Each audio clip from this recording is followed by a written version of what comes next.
ඒ වගේ ලංකාව වගේ රටවල ළමයි න්‍යෂ්ටික විදුලි බලාගාරය පාවිච්චි කරන්න බැරි අවදානම් වැඩි ප්‍රශ්නයක් තමයි ළමයි තියෙන්නේ.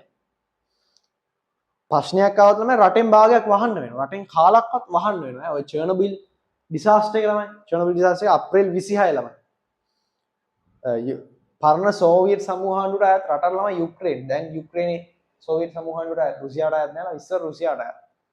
1986 හරි 84 හරි ළමයි දවසක නැත්නම් 82 නැත්නම් 70 ගණන් වල මට මතක නැහැ. 86 වගේ. ළමයි දවසක න්‍යෂ්ටික ප්‍රතික්‍රියාකාරක 4ක් තියෙන විදුලි බලාගාරයේ එක ප්‍රතික්‍රියාකාරක ළමයි දෝෂයකට ගන්නවා. RBK 1000 නම ඒ ප්‍රතික්‍රියාකාරක. ළමයි හට ගන්න දෝෂයෙන් ඒගොල්ලෝ ටෙස්ට් රන් එකක් කරන්නේ කූලින් පද්ධතිය ළමයි සිසිල්න පද්ධතිය.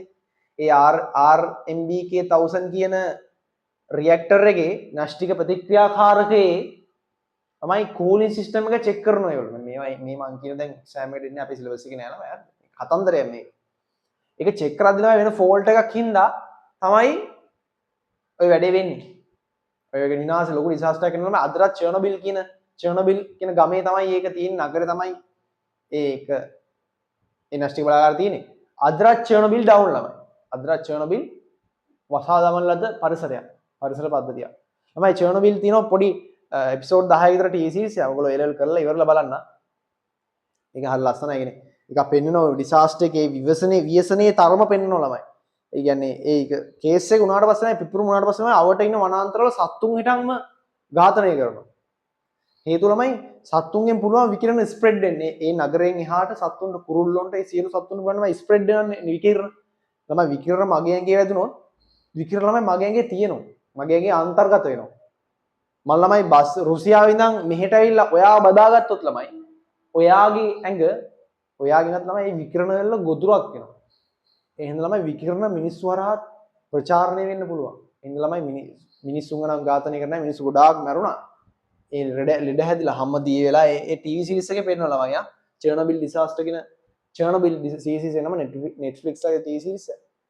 ඒක පෙන්නනවා ඒකේ තරම. ඒ කියන්නේ ළමයි එදා රෑ මං අර කිව්ව RMBK 1000 රියැක්ටර් කියන එකේ ප්‍රතික්‍රියාකාරයේ ගින්න නිවන්න ගිය ගිනි බටයින් ළමයි හැම දිය වෙලා තමයි මේ යන්නේ.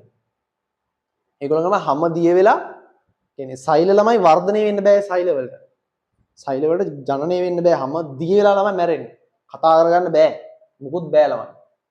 ඒක හරි ඛේදනීය ඉරණවල් ළමයි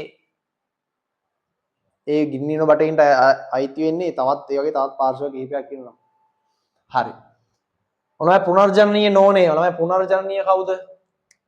බයෝඩීසල් මගින් විදුලි ජනනය බයෝඩීසල් ඊට පස්සේ සුළං විදුලි බලාගාර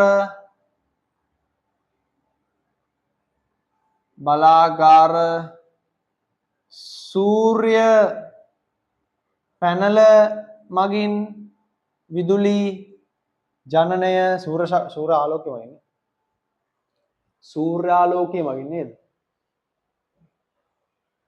සූර්ය ශක්ති විදුලි බලාගාර සූර්ය පැනල මගින් විදුලි ජනනය කරොත් හරියි. ඊට ළමයි තව කවුද? මුහුදු රළ මගින්